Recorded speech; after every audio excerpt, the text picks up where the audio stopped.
और जो रिश्ता देखने के लिए जा रही है वो भी पहले ब्यूटी पार्लर पे होके आ रही है। भाभी अगर रिश्ता देखने जा रही है तो वो पहले ब्यूटी पार्लर, बहन रिश्ता देखने वो ब्यूटी। इससे ये पूछो तो रिश्ता देखने पसंद करने जा रही है, कराने जा रही है? जरा सोचने की बात है। और अगर शरीफ लड़की मिल गई ना, यहां से यहां तक दुपट्टा बांधे हुए, यहां तक पहने हुए, तो एक दूसरे भों चला चला कर कैसी तुम बोली लड़की को सुल्लड़ सुल्लड़ कपड़े तो पहनने ही नहीं आते इससे।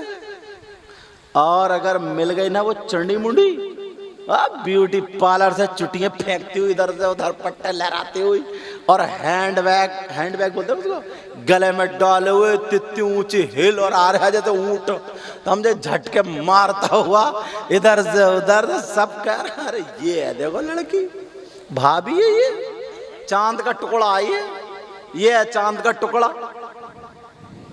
अब जब हो गई शादी ना, अब भैया ने कहा बताओ कौन सा सूट लोगी? वो उसने ला के दिया, बेचारे ने 1500 या 2000 का, जितने का भी ला के दिया। कहा पसंद है? बोले ऐसे कोई पहन रहे आजकल, कोई चल रहे हैं ऐसे जो तुमने ला दिया? बेचारा दूसरा ला, बोले ये भी नहीं, तीसरा ला, बोले ये भी नहीं, बोले कौन सा ला? बोले अब मैं पसंद करूंगी कौन सा चलेगा। अब भैया पीछे, भाभी आगे, वो ट्रैक्टर ये ट्राली ले और कर चांद का टुकड़ा। अब गई दुकानदार। अच्छा दुकानदार समझते हैं कि इनको कैसे काटना। दुकानदार बोला अपने चेले से, बोले वो जो सन 2024 का ना नया डिजाइन जो निकल गया है, नया एंटिक पीस है वो दिखा भाभी को, मैडम को। अरे तो वो उसने अरे फट, इसको फेंक उसको फेंक, देख नहीं रहा, आदमी को देख के बात करते हैं। बोला अंदर से वो लाया सड़ा हुआ निकाल के जो बिक नहीं रहा था, और रख के बोला साहब कॉम्बिनेशन बहुत प्यारा, ये भाभी वाली बांध दो। खत्म, बिक गई, कटवा। तुम बड़े खुशकिस्मत हो, शादी के मौके पर अल्लाह और रसूल का जिक्र कर रहे हो, वरना बाज तो वो नंगा नाच नाचा जाता है। अब तो ना वो बुला लेती हैं नाचने वाली औरतें, नचनिए, जानते हो क्या? नचनिए। और अब तो नचनिए हाथ नहीं आ रहे ना, तो आदमी गेंदे ऊंदे रख के वही नाच रहे। हाँ वही नाच लेते हैं। लेकिन प्यारो अपने मिशन से मत हटना, इंशाअल्लाह बुजुर्गों का फैजान रहेगा, क्योंकि हम हर हाल में, हमें जो कुछ भी मिला है वो आका के सदक़े में मिला है। तभी तो बरेली के इमाम बोले ला वरब्बिल गर्श, जिसको जो मिला उनसे मिला। हमें जो कुछ मिला किनसे मिला? आका के सदक़े में। ला वरब्बिल गर्श, जिसको जो मिला उनसे मिला। ला वरब्बिल गर्श, जिसको जो मिला उनसे मिला। और बटती है कौनैन में नेमती रसूलुल्लाह की, और बटती है कौनैन में नेमती रसूलुल्लाह की। और टूट जाएंगे गुनाहगारों के फौरन कैदो बंद, और हश्र को खुल जाएगी ताक़त रसूलुल्लाह की। एक लफ्ज आपने देखा होगा कार्ड पे भी लिखा हुआ, और वैसे बोला जाता उस पे भी, शादी खाना आबादी लिखा जाता ना, कार्ड पे भी लिखते हैं, वैसे बोलते हैं शादी खाना। इसका मतलब आज मैं बताऊं आपको। शादी का मतलब जानते हो, खाना फारसी का लफ्ज, इसके मानाते हैं घर, बैत हाउस, क्या माना इसके घर। और आबादी मतलब अब आप समझ ही रहे हैं, जिसमें रौनक हो, मतलब शादी का वो दिन है जिसमें खुशियां ही खुशियां हो। शादी खाना आबादी, इस जुमले को देखना और मेरी एक बात पर तवज्जो रखना, एक बात जो मैं बहुत एक जहन को छूती हुई नजर आएगी। हमारे यहाँ ना मुसलमानों में हम और आप कपड़े खरीदते, माशाल्लाह ये कश्मीरी शॉल मुझे पेश की है, आप लोग भी कपड़े खरीदते हैं तो अच्छे अपने एतबार से जो जिसको पसंद होते हैं खरीदते हैं। मगर मुसलमान सिर्फ दो चीज बड़ी सस्ती खरीदते हैं, सस्ती से सस्ती। बताऊं कौन सी? अगर इजाजत हो तो सारी चीजें कि महंगी से महंगी में मोबाइल मिल जाए, पहले ये है तो अब और ऊंचा हो जाए, अब और ऊंचा हो जाए और ऊंचा, मतलब ऐसे गाड़ी पहले छोटी थी तो और बड़ी और बड़ी, मतलब इसमें। लेकिन दो चीज सस्ती से सस्ती, सस्ती से सस्ती, वो दो चीजें क्या है? एक है मस्जिद का इमाम और दूसरा कुर्बानी का बकरा, कुर्बानी का जानवर। सबसे सस्ता तुमने देखा होगा, ये नहीं सोचेंगे कि हम क्वालिटी देखें किसके अंदर है। भाई तुम खाली दाढ़ी देख लो, टोपी देख लो, कपड़े देख लो, समझ लो मौलाना। मगर एक डॉक्टर वैसे ही होता और एक MBBS डॉक्टर होता, फर्क होगा ना दोनों में? बोलो फर्क होगा नहीं होगा? आप लोग सिर्फ चेहरा मोहरा देख सकते हो, मगर उसके अंदर की क्वालिटी। और नमाज का ताल्लुक किससे? क्वालिटी से। अल्लाह बरकत फरमाए। जिससे तुम्हारी आखिरत की खेती संवरती है उस पर किसी की तवज्जो नहीं। मैंने बड़ी उससे कह रहा हूँ, जरा बुराई से हटके जाना होता है हिंदुस्तान में, आप लोग मुझे जानते हैं, अल्लाह मुझे गुरूर तकब्बुर घमंड रिया से बचाए। कई जगह ऐसी नमाज पढ़ी कि सच में मुझे नमाज दोबारा पढ़नी पड़ी, नमाज दोबारा। अब बहुत कई जगह ऐसी जो मुझे दोबारा, और लोग खूब आराम से रह रहे सह रहे, क्योंकि आपको पता भी नहीं पड़ रहा। अल्हम्दुलिल्लाहि रब्बिल आलमीन अर्रहमानिर रहीम मालिक यौमिद्दीन इय्याका नअबुदु व इय्याका नस्तईन इहदिनस सिरातल मुस्तकीम। सबकी नमाजें खत्म, आपको पता भी नहीं चला और सबकी नमाजें खत्म।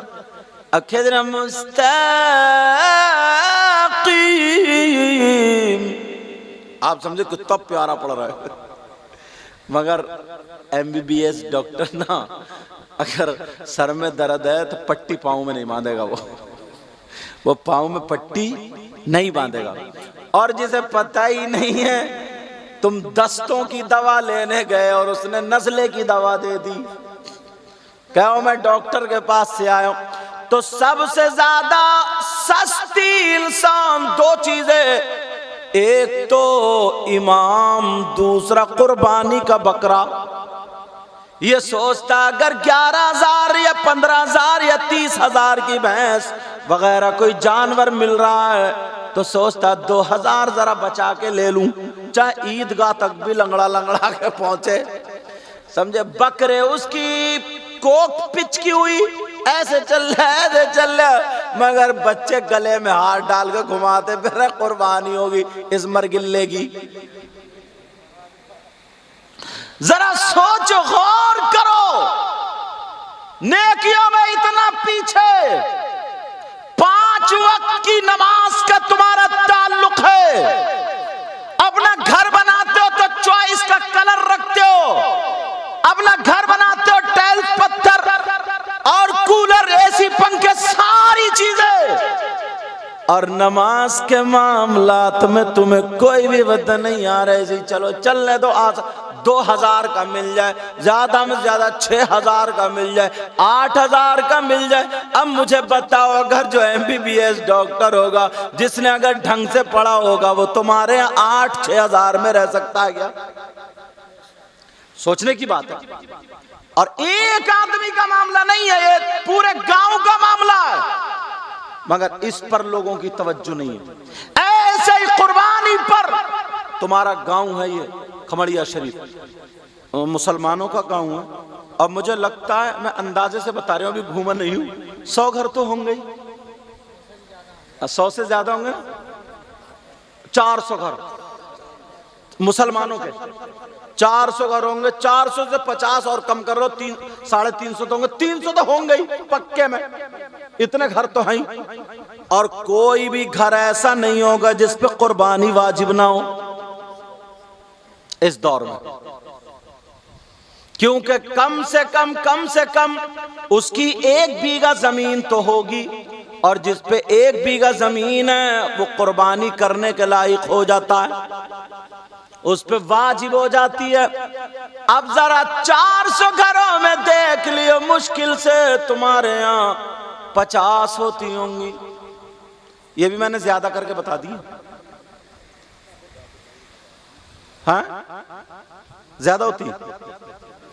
अच्छा, मैंने ज्यादा, 400 घर वाले गांव में 20-25 कुर्बानियां, फिर कहते हैं यार पता नहीं अल्लाह ताला को कौन सी हमारी बात बुरी लग गई।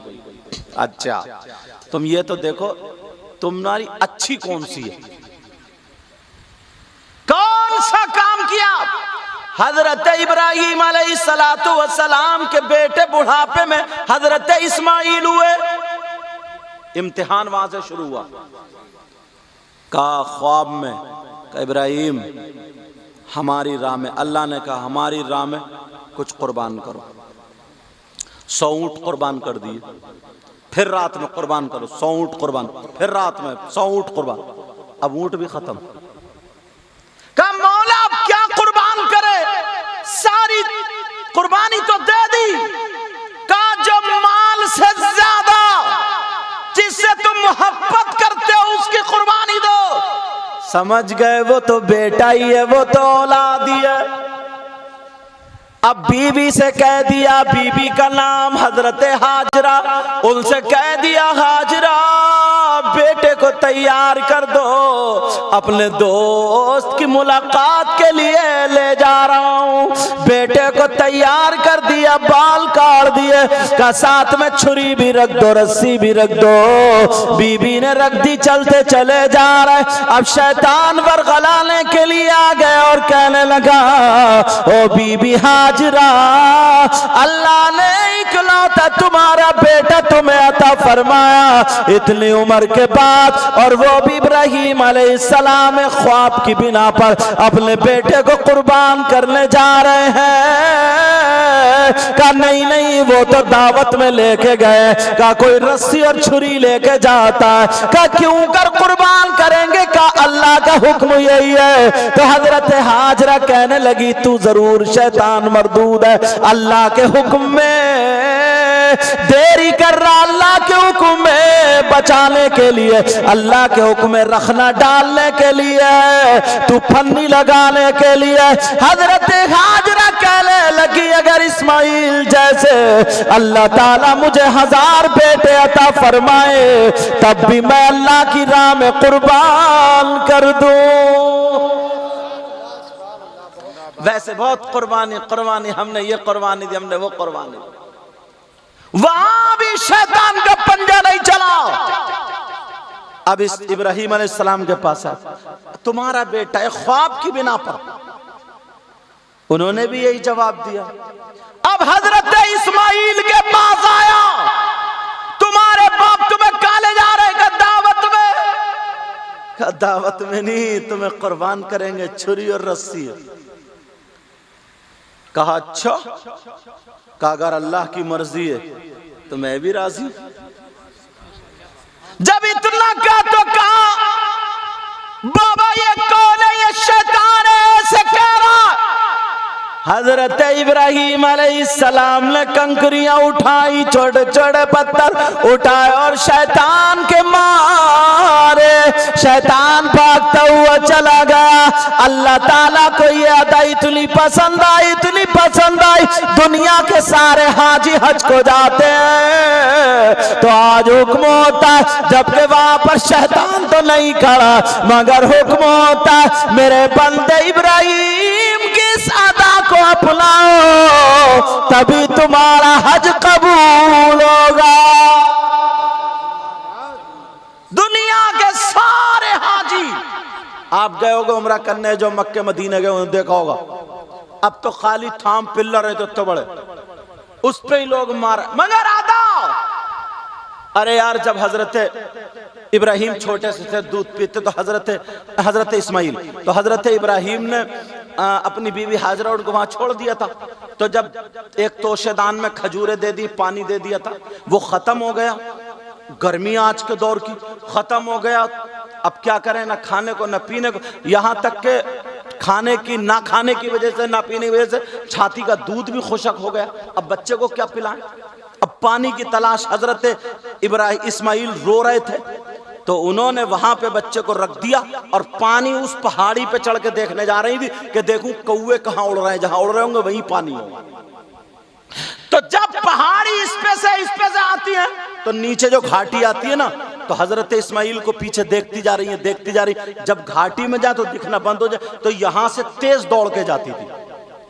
अल्लाह को ये अदा इतनी पसंद आई, हाजी लोग आज भी सही करते तो उतनी जगह पर दौड़ना उनके लिए जरूरी कर दिया और दुनिया भर के हाजियों को हुक्म दे दिया। अब बताओ, ये कुरान नहीं पढ़ा जा रहा, नमाज नहीं पढ़ी जा रही है, हजरत हाजरा दौड़ी, लेकिन अल्लाह को इतनी पसंद आई, उम्मत मोहम्मदिया के लिए उनकी नकल करना इबादत बना दिया। बोलो, बना दिया गया नहीं बना दिया गया? बस लगे आला हजरत इबादत बना दिया गया, इबादत। अब तो जबकि आप लोग गए हो गए, मैं भी गया हूं, अल्लाह के फजल से जाता ही हूं, कई मरतबा गए हूं, तो अभी भी रमजान से पहले गए थे, तो मालूम है बिल्कुल बराबर है। मगर यहाँ ग्रीन लाइट लगी है ऊपर, इधर भी ग्रीन लाइट, यहां से यहाँ तक क्यों दौड़ रहे हैं भाई? कहीं दौड़ना भी इबादत हो, कहीं दौड़ना भी इबादत हो। चलो अब रहने दो ना, कहीं दौड़ना भी इबादत है, कहीं भागना भी इबादत। वो जबकि औरत को भागने का हुक्म भी नहीं है। हजरत हाजरा दौड़े जबकि औरतें वहीं दौड़े, क्योंकि उनको नमाज तक में जिस्म छुपाने का हुक्म है। औरतें अगर नमाज पढ़ें, औरतें अगर नमाज पढ़े तो मर्द पढ़ते सजदे में जाते तो कोनी ऐसे फैलाते, कोनी फैलाते बैठते, समझ गए। लेकिन औरत को कोनी फैलाने को नहीं, क्योंकि उसका जिस्म अल्लाह ने दिया तो उसको छुपाना, ऐसे करके नमाज पढ़ेगी, समझे। मर्द ऐसे करके नियत बांध के सीना निकाल के खड़ा होता, औरत को हुक्म नहीं है। औरत संभाल के ऐसे कपड़े रख के ऐसे करके नियत बांध के, क्योंकि उसके लिए पर्दा है, उसके लिए क्या बोलो, पर्दा। औरत की उसी में हया है। मगर आज जरा देख लो, अच्छा शादी होती है, ये बात रोक के यहीं से बताऊं, कहीं कुरान और हदीस में इसका जिक्र है कि नहीं, कि रिश्ता ढूंढे तो कैसा ढूंढे, तलाशे तो कैसा तलाशे, इसका जिक्र है कि नहीं? कुरान में जिक्र है इसका, लेकिन इशारे मिलते हैं क्या? कुरान ने ये कहा है मर्द औरतों का लिबास है और औरतें मर्दों का लिबास। लिबास हम और आप जो पहने पड़े हैं, समझे? हाँ, लिबास है। लिबास काहे के लिए होता है? जिस्म छुपाने के लिए।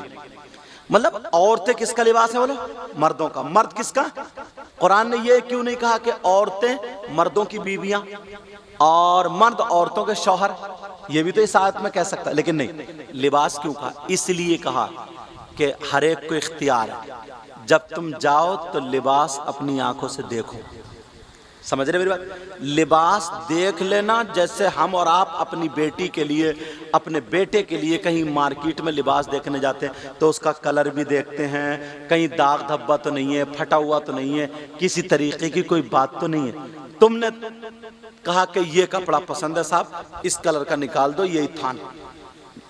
अब वो थान ऐसे करके ये चादर खोली, और खोलने के बाद इसमें कोई फाल्ट निकला, कोई दाग धब्बा निकला, कोई कट निकला, तो तुम उसे अपनाओगे? कुरान ने इसीलिए लिबास कहा कि जब तुम लड़के के लिए ना लड़की ढूंढने जाओ तो वो ऐसा ही है जैसे लिबास है। अब दौलत नहीं देखो, चार पहियों की मत देखो, बुलेट मत देखो, बल्कि ये देखो जो लिबास बनेगी उसमें कोई कट तो नहीं, कोई दाग धब्बा तो नहीं, उसमें किसी तरीके का फाल्ट तो नहीं। एक बात और अटकती है यहां, वो ये अटकती है, कपड़े को हमने फैला के देख लिया, हमें पता चल गया कहां कट है कहां दाग धब्बा है, लेकिन लड़की में कट का कैसे पता चलेगा? क्या लड़की का अगर न खून कट जाए तो उसमें कट है, हाथ कट जाए तो उसमें कट है? नहीं नहीं, बल्कि किससे पूछोगे? इनसे मत पूछो, इनकी बात भी गलत हो सकती है, मेरी बात भी गलत हो सकती है, इनकी भी गलत हो सकती है। तो फिर इस्लाम से पूछो।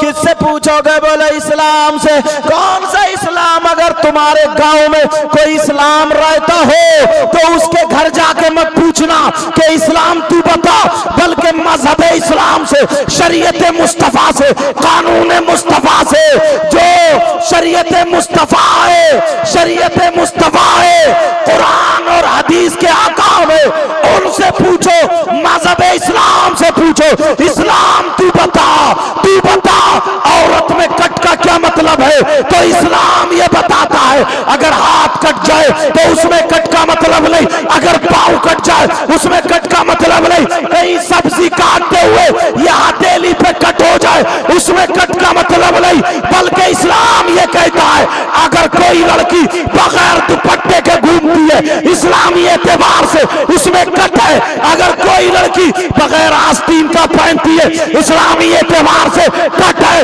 कोई लड़की सीना खुला रखती है इस्लामी एतबार से कट है, जो लड़की बेपर्दा घूमती है इस्लामी एतबार से कट है, जो बेहया और फिल्मों के तरीके पर पहनती ओढ़ती है इस्लामी एतबार से कट है।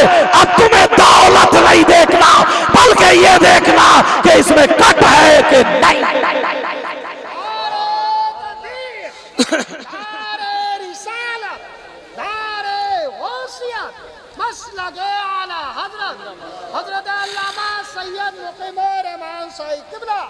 अब बोलो लड़की को कैसे?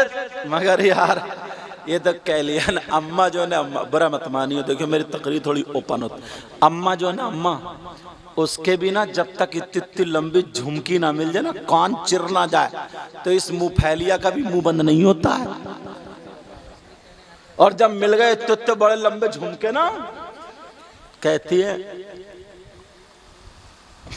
लड़की थोड़ी है कोई, चांद का टुकड़ा है, चांद का टुकड़ा।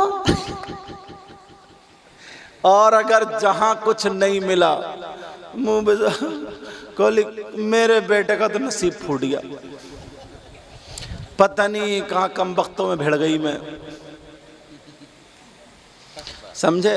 और वैसे ही कहती ना, और अब्बा क्या कहते हैं? अब्बा बोले देखो भाई, जब लड़की का रिश्ता लेके जाते हैं ना लड़के का, तो अब्बा क्या कहते हैं? देखो भाई मुझे कुछ नहीं चाहिए, खाली तुम्हारी बस बेटी चाहिए, बेटी, कुछ भी नहीं चाहिए। अगर मुझे कुछ लेना होता ना तो वहां से रिश्ता आ रहा था, वो वाला बोलोरो ले लो, वो वाला स्कॉर्पियो ले लो, वो वाला ब्रेजा ले लो, वो वाला कि ये ले लो, वो वाला ये ले लो। मैंने मना कर दिया, मैंने कहा अगर मेरे बेटे के नसीब में होगी तो मुझे यहां से भी मिल जाएगी।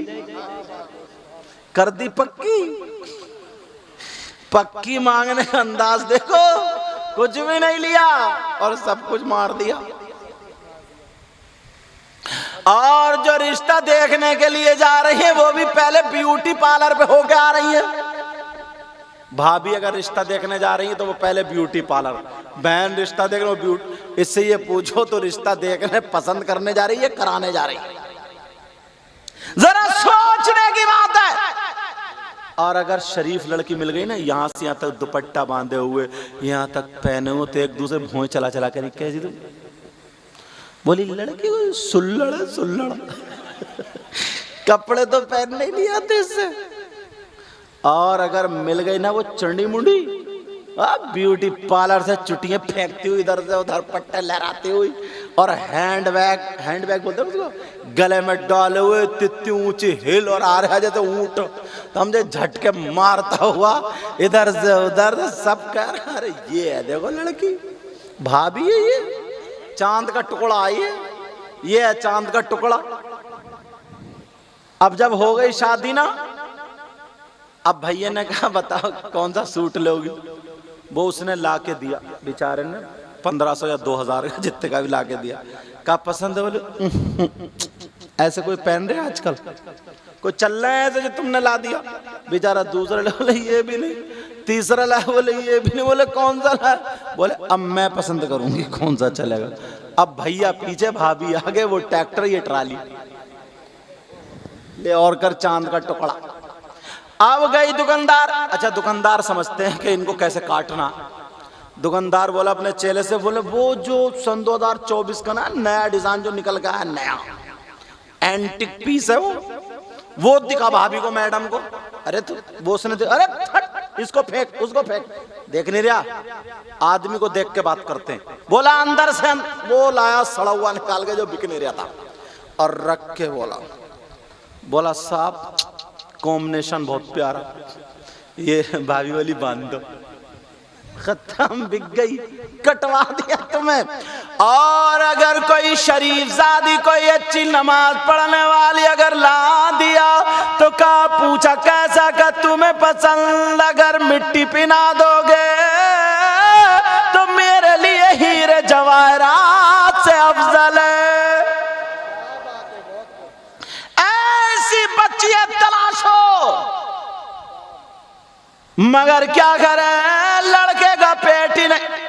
मैंने अक्सर तकरीरों में कहा ना, अपनी तकरीरों में, अब तो कुबड़े भी बुलेट मांग रहे हैं।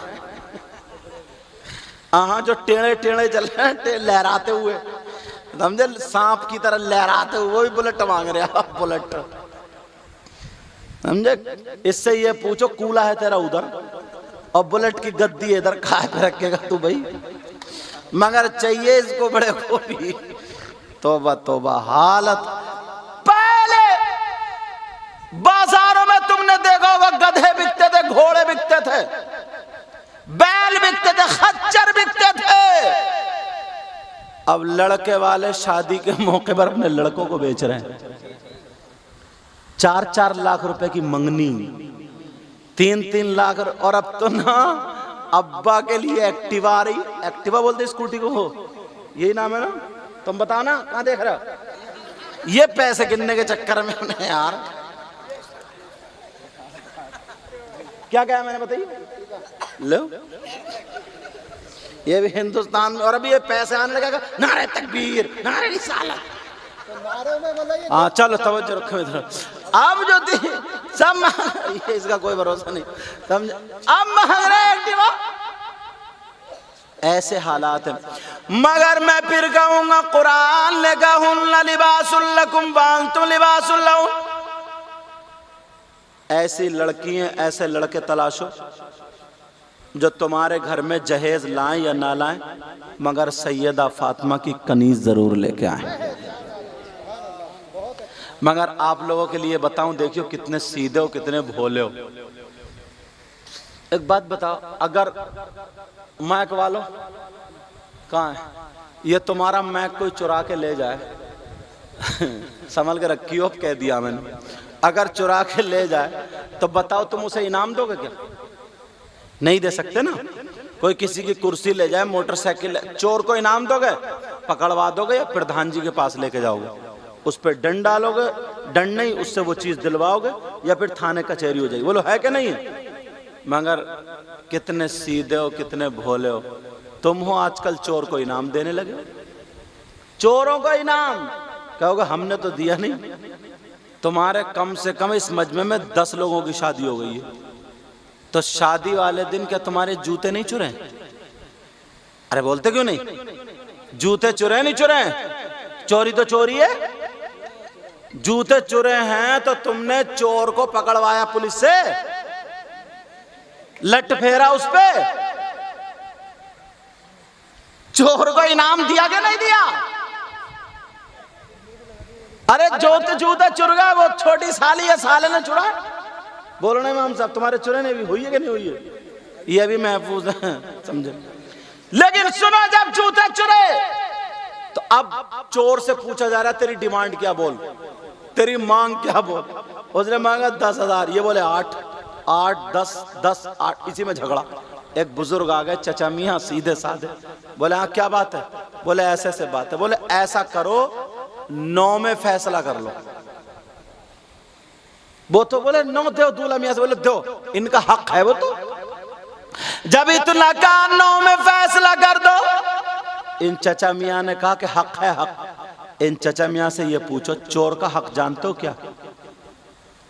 चोर और चोरनी के हाथ काटो। अस्सारिकु वस्सारिकतु फक्तउ ऐदियहुम, ये हुक्म है। लेकिन क्यों? हमारे रस्म देखो दे दिए। इतने में दूल्हा मियाँ के अब्बा आ गए, बोले क्या बात है? बोले ऐसे ऐसे। दूल्हा मियाँ के अब्बा बोले नहीं, 9,000 नहीं, पूरे 10,000 दिए जाएंगे, पूरे 10,000। क्यों? इसलिए बेटे की खुशी का दिन है। अरे भाई दिए, दे दिए। बैठे दुल्हन को लेकर के कार में, बच्चों ने कार घेर ली, लाओ हमारा हक। तुमने फोन किया थाने को, आ जाओ, उग्रवादियों ने कार घेर ली हमारी। तुमने वहां भी 10,000 दे दिए। 8, 9 में झगड़ा हो रहा था, 10 दे, बोले नहीं दो, बेटे की खुशी का दिन है। मगर ईमानदारी से देखना, अब आता निकाह का नंबर। इमाम साहब ने निकाह पढ़ाया। इमाम साहब से कहा तुम बोलो। इमाम साहब बोले 10,000। और जब इतना कया 10,000, तो दूल्हा मियाँ के अब्बा के तन बदन में आग लग गई। बोले 10 कहीं चल रहा है क्या? अरे इमाम का दिमाग खराब है। इमाम का नहीं, दिमाग तुम्हारा खराब है। तुमने चोरों को दे दिए, डकैतों को दे दिए, और जब तुम्हारी मस्जिद में नमाज पढ़ा रहा जो हाफिज कुरान है, वहां पे तुम्हारी खुशी कहाँ गई? वहां क्यों मर गए? वहां पे क्यों मौत आ गई? लेकिन ये मिजाज बन चुका, चोरों को दे दिए, डकोरों को दे दिए, लुटेरों को दे दिए, आतिशबाजी छोड़ दी, वीडियो बनाने वाले को दे दिए, सारे लोगों को दे दिए। अगर इमाम का नंबर आ जाता है, इमाम का नंबर अगर 10,000 मांग ले तो फौरन सदर साहब को तलब किया जाता है, इन्हें मस्जिद से निकालो। कितने इमामों को निकाल दिया जाता, वरना गांव में वो अकेला पंचायत डाल देता है। मुझे कह लेने दिया जाए, कब तक इमामों को निकालते रहोगे? कौन अपने बच्चों को पढ़ाएगा? तुम्हें चोरों को देते हुए शर्म नहीं आई? तुम्हें डकैतों को देते हुए शर्म नहीं आई? तुमने इमाम पर झगड़ा फैला दिया। बोलो है कि नहीं है? नौजवानों, तुम्हें अपना मिजाज बदलना होगा, अपना तरीका बदलना होगा। अब ये नौजवान उठ के आए हैं, वो वक्त अब नहीं है, हमें दिखाना होगा। अगर 10,000 हम जूती चुराई के, जब तक 1 रुपये का सवाब नहीं है, बिल्कुल नाजायज जा रहे, और इमाम को अगर दे देते तो तुम्हें सवाब मिलता। अब नौजवानों को मैदान में निकलना होगा। अगर हमें इमाम रखना होगा तो मस्जिद में अच्छी क्वालिटी का, अच्छा नमाज पढ़ाने वाला, चाहे उसकी तनख्वाह ज्यादा हो, हमें रखना होगा। कुर्बानी का जानवर अगर खरीदना होगा तो ऐसा खरीदना होगा जो तुम्हें देखते हुए भी तुम्हारा दिल।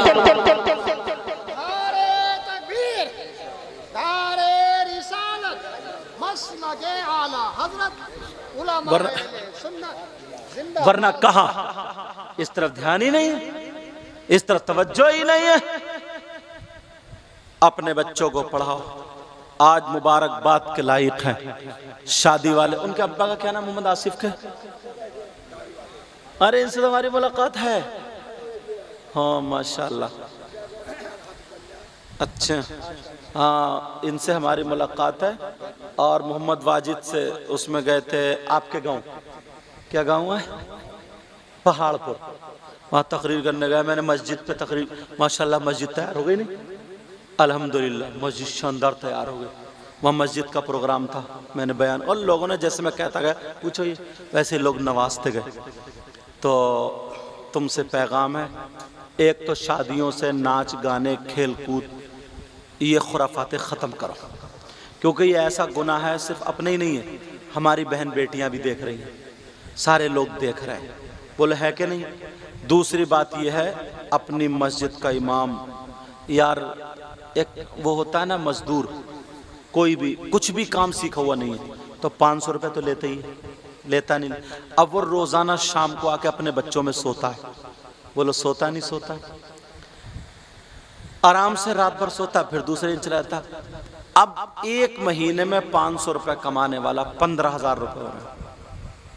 तो यार इसने कुरान याद कर लिया, हाफिज कुरान हो गया, इसने इतना गलत काम कर लिया। फर्नीचर सीखने वाला ज्यादा कमा लेता है, 1 साल में सीख जाता, 2 साल में अच्छा मिस्त्री हो जाता, 3 साल में बोलो हो जाता नहीं हो जाता। पेंट करने वाला अच्छा कमा, मैं ये नहीं कह रहा हूँ कि अल्लाह ताला तुम्हारे बच्चों की खूब कमाइयों में बरकत देता फरमाए, एक मिसाल दे रहा हूँ जरा समझो। लकड़ी का काम करने वाला, कोई भी काम करने वाला, ये इसने कुरान याद कर लिया, हाफिज हो गया, आलिम हो गया, इसने इतना बड़ा गुनाह कर लिया, इतना बुरा काम कर लिया। अब ये मस्जिद में इमामत करेगा तो इसे 8-10 हज़ार रुपये मिलेंगे।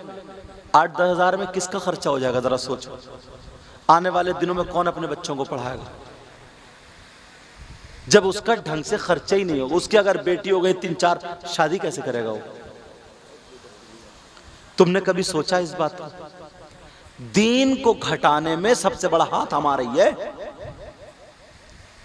एक स्कूल की पढ़ाई होती है, एक मदरसे की पढ़ाई, दोनों में आपने फर्क देखा होगा। तुम्हारे बच्चे पढ़ रहे हैं, मेरे भी पढ़ रहे हैं। स्कूल में पढ़ते हैं तो उनका ड्रेस भी होता है, उनका सुबह को नाश्ता होता है, फिर लंच बना करके माँ देती है, उनकी ट्यूशन भी लगा दी जाती है, रोजाना आना जाना, और स्कूल की फीस भी है। ये सारी चीजें, और उस पढ़ाई से हमारा कोई ताल्लुक नहीं, सिर्फ दुनिया ही तो मिलती है, उससे दीन नहीं मिलता ना। उससे क्या मिलती है? दुनिया मिलती है। भाई सरकारी सर्विस मिलेगी, सरकारी सर्विस, कहीं मास्टर बन जाएगा, कहीं इंजीनियर बन जाएगा, तो ये सारी चीजें बनने के बाद, सारी चीजें बनने के बाद, ये सारी चीजें बनने के, वो भी रिश्वत दे करके तनख्वाह लगती है। बोलो लगती नहीं लगती है? रिश्वत दे करके तनख्वाह लगती है। और मदरसे में बच्चा पढ़े तो उसका ड्रेस होता है, उसका कोर्स आता है, उसके फीस के पैसे जाते हैं, जबकि इससे दीन भी और दुनिया भी। और वहां पर मास्टर अगर पढ़ाने लगे तो 50,000 55,000 मिलेंगे, 60,000, मगर रिश्वत दे के लगेगा। और राशि वल मुर्तशिक के लाओ फिर जिंदगी भर रिश्वत का खाता रहेगा। और तुमने मदरसों की, मस्जिदों की इतनी तनख्वाह घटा रखी, 10,000 8,000, कौन अपने बच्चों को पढ़ाएगा? तुमने कभी प्रधान के बच्चों को 1-2 को छोड़ के हाफिज बनते हुए देखा है, आलिम बनते हुए देखा है? तुमने कभी मालदार के बच्चों को क्यों नहीं दिया? इसीलिए कि उसके ये जहन में सबके कि मुझे बर्बाद नहीं करना। जिसको अल्लाह ने तौफीक दी है, दीन दिया, बस वही अपने बच्चों को पढ़ाता है। वरना दीन को ढाने वाले हम हुए या गैर? बताओ यार, जरा सोचने की बात है, जरा सोचो। 10,000 में तुम ईमानदारी से बताओ, 10,000 में अगर तुम्हें एक बच्चे को रख लेते हैं ना हम, खाली काम पे भी अगर रख लो, 10,000 में तो घर 10,000 मिल रहे हैं, दूसरी जगह देख, कहते नहीं कहते? और वो 10,000 में 10,000 अच्छी मस्जिदों में बता रहे हो मैं, वरना तो 6 है, 7 है, 8 है, 9 है, 10 है, बोले है कि नहीं?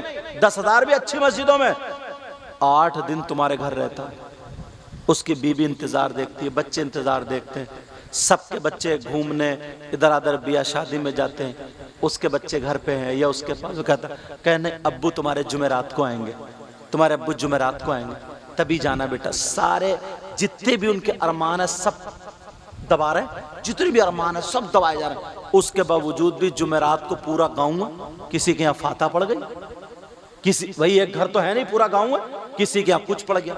अगर किसी के यहाँ फाता पड़ गई और इमाम चला गया, उसके यहाँ फाता में नहीं गया, तो सबसे बड़ा मुखालिफ वही हो जाता है इमाम का। ये नहीं सोचता कि उसके जरूरियात है, 8 दिन से बेचारा रह रहा, जरा सी एक फाता के उसमें, फाता तुम पढ़ सकते हो, फाता मैं पढ़ सकता हूँ, हमें जरूरी है सीखना। जब जमीन खुद जोत रहे हो, जमीन खुद कर रहे हो, घर पे सफाई खुद कर रहे हो, तो आखिरत के लिए फाता याद नहीं कर सकते हो? ये नहीं कर सकते हो, मगर ना, वो भी इमाम पे डाल, सबसे बड़ा मुखालिफ वही हो जाता है।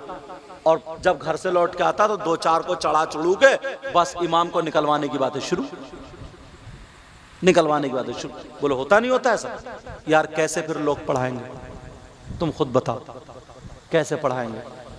और अगर ना मालदार का बच्चा अगर पढ़ा हुआ होता ना, तो उसकी तो जमीन अच्छी है, उसके घर पे ट्रैक्टर सब कुछ है, तो फिर वो दबता नहीं, मसला बताता डंडे की चोट पर, डंके पर बजाता, बताता नहीं बताता। अब गरीब है अगर बेचारा मसला बता रहा तो मालदार के यहाँ, अब उसने ये बता दिया कि साहब ये भी नहीं कहने का कि जिसके यहाँ बैंड बाजे बज रहे हैं, जिसके यहाँ नचनियाँ नाच रही हैं, उसके यहाँ कोई निकाह पढ़ाने नहीं जाएगा। मालदार तो ज़बरदस्ती ले आएगा, उन्हें कहा निकल मस्जिद से, दूसरा ले आऊँगा मैं, उसकी अहमियत रह गई।